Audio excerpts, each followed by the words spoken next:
Ah, c'est dur, hein. 2-1 pour Manchester City alors que tu mènes 1-0. Tu fais une première mi-temps incroyable, deuxième mi-temps catastrophique.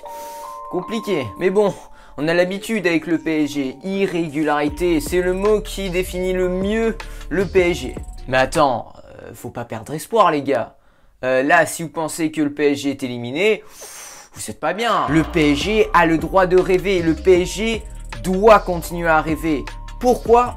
Parce que le PSG nous a déjà démontré à maintes reprises que tout est possible. Et cette année, plus que tout autre, toute la France a vibré au rythme des exploits du PSG en Ligue des Champions. Le Barça, le Bayern, en poule, Manchester United, le RB Leipzig, pourquoi pas Manchester City. Alors ces dernières saisons, depuis l'arrivée des Qataris, sportivement, le PSG a toujours géré la Ligue 1. Ils ont toujours été irréprochables dans l'Hexagone.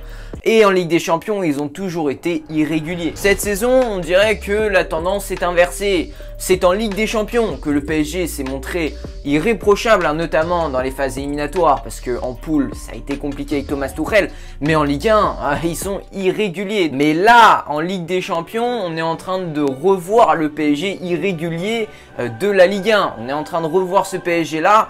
Et si le PSG commence à être irrégulier à la fois en Ligue 1 et en Ligue des Champions, ils peuvent tout perdre. Là, le PSG est dos au mur. Ils sont clairement dos au mur. Ils peuvent perdre cette demi-finale et ensuite se retrouver deuxième en Ligue 1, voire troisième ou même quatrième. En Ligue 1, tout peut arriver. D'ailleurs, j'ai fait une vidéo à ce sujet qui est juste là. Je disais que voilà, c'est tellement serré que tout peut arriver. Même Lyon, qui s'est fait battre par le LOSC, peut, en remportant tous leurs matchs, finalement retrouver la Ligue des Champions. Mais les gars, je le dis assez souvent, c'est aussi dos au mur qu'on reconnaît les grandes équipes. C'est là où on va voir si le PSG a les ressources mentales, a les ressources physiques pour retourner la situation à Manchester City et retourner la situation en Ligue 1. Là les gars, on est arrivé à un moment charnière de la saison du PSG. Ils peuvent réussir le triplé, mais ils peuvent aussi tout perdre. Et les exploits européens du PSG, que ce soit en 8e ou en quart de finale, ça montre que les Parisiens ont fait un choix très clair. Le choix de se concentrer sur la Ligue des Champions. Ils ont fait le choix de se concentrer sur la Ligue des Champions plutôt que la Ligue 1 qui est clairement quelque chose de moins important pour eux. Et c'est pour ça que ce match retour contre Man City va être chaud bouillant, je peux vous l'assurer, parce que ce PSG, plus que jamais, ils sont vraiment concentrés sur cette Ligue des Champions. Ce qu'ils veulent, c'est la Ligue des Champions, c'est l'objectif numéro 1 et plus que jamais. Donc il y a vraiment un changement de stratégie pour le coup. Continuons, s'il y a bien un joueur qui devait faire mal à ce Manchester City, c'était Kylian Mbappé. Et s'il y a bien un joueur qui a été fantomatique contre ce Manchester City, c'est Kylian Mbappé. Alors peut-être que le système défensif de Pep Guardiola l'a bien géré, mais je pense que c'est surtout Kylian Mbappé qui est passé à côté de son match. Kylian Mbappé, c'est seulement 29 ballons touchés. C'est moins que ce qu'a touché le gardien de Manchester City, Ederson. Faut le faire. Mbappé ne se rattrape pas une deuxième fois. On le voit sur le terrain, il a pris en maturité et même en dehors des terrains. Maintenant, ça se voit, il analyse ses matchs. C'est un joueur qui veut s'améliorer, qui veut sans cesse progresser. Maintenant, il se concentre sur ses qualités à lui, la vitesse, la finition. Ce match aller, il l'a raté, mais de A à Z. Il n'a pas cadré une seule frappe. Une seule frappe. Pire, il a même pas tiré une seule fois en fait. Et c'est la première fois de sa carrière qu'il ne tente pas au moins une fois sa chance dans un match de Ligue des Champions. Je pense que si Mbappé analyse correctement ce match aller contre Manchester City et essaye de comprendre les erreurs qu'il a fait, je peux vous dire qu'au match retour, il va revenir bien plus fort. Et on parle de Kylian Mbappé, mais il y a aussi Mauricio Pochettino qui, à mon avis, est passé à côté de ce match. À la première mi-temps, ça a bien marché. À la deuxième mi-temps, il n'a pas su être assez réactif. Il aurait dû vite réagir.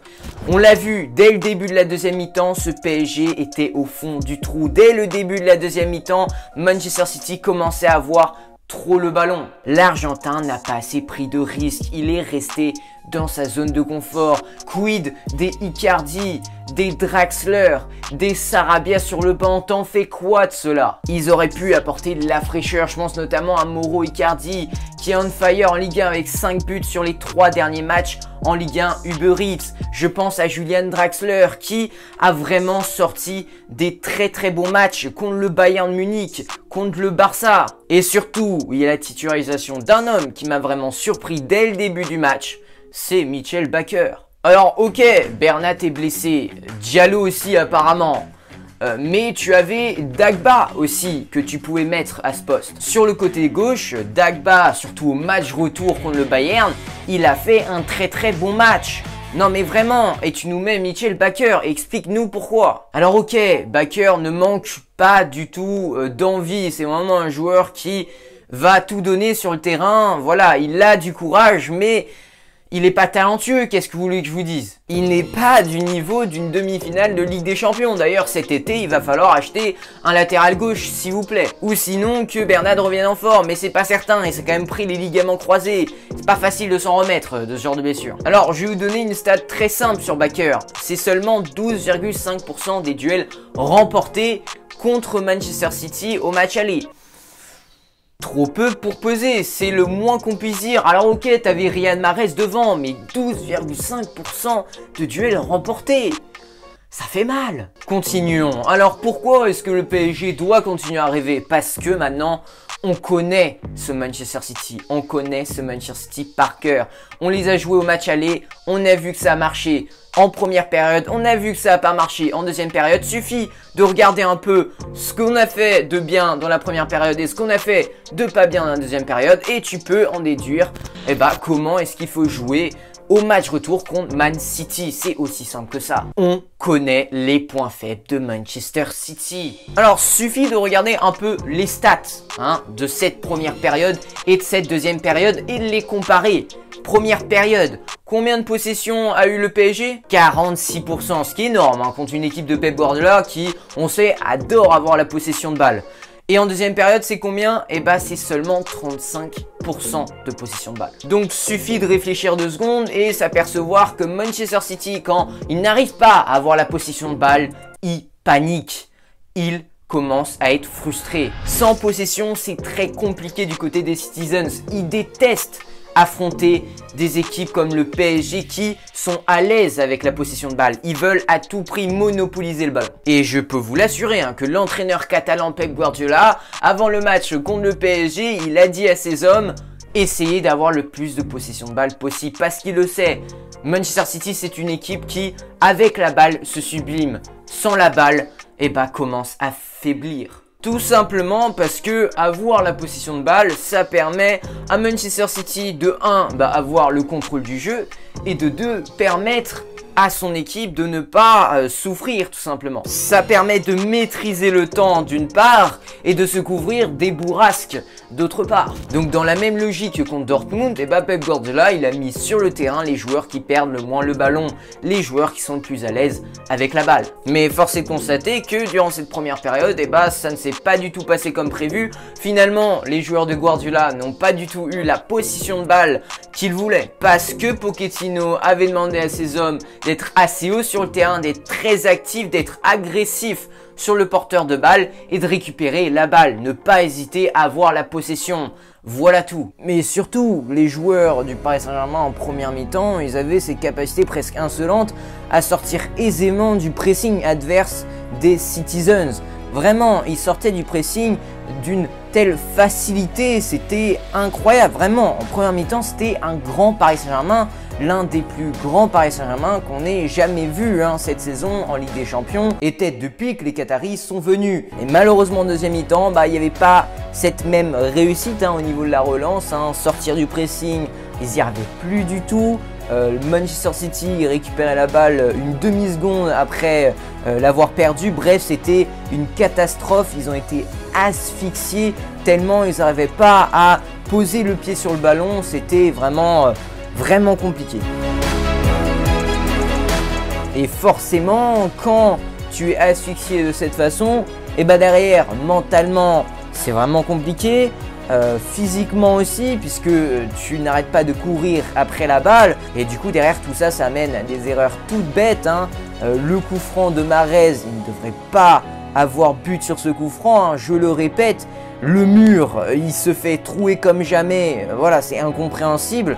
Et surtout, ce premier but de Bruyne, c'était un centre, voilà, qui était à la base inoffensif et ils se font surprendre de façon très bête. Et c'est ce Manchester City qui a vraiment provoqué cette défaillance mentale, cette défaillance au niveau de la concentration, au niveau du Paris Saint-Germain, en les asphyxiant tout simplement. Et on l'a vu en première mi-temps, le PSG a dominé ce Manchester City, car ces Citizens, dès qu'ils ont plus la balle, ils commencent à paniquer, comme je vous l'ai dit tout à l'heure. Ils commencent à prendre peur parce qu'ils n'ont plus le contrôle du jeu. Résultat, les Citizens commencent à avoir de plus en plus de déchets dans le jeu. C'est toujours pareil du côté des Citizens. On essaie d'emmener les Parisiens du côté gauche avant d'envoyer des transversales vers Mahrez, parce qu'on avait clairement vu que Michel Bakker, c'est pas du niveau de la Ligue des Champions, et donc Pep Guardiola voulait profiter de cette faiblesse du Paris Saint-Germain du côté gauche de leur défense avec un Riyad Mahrez extraordinaire. On le sait, avec le ballon, niveau dribble,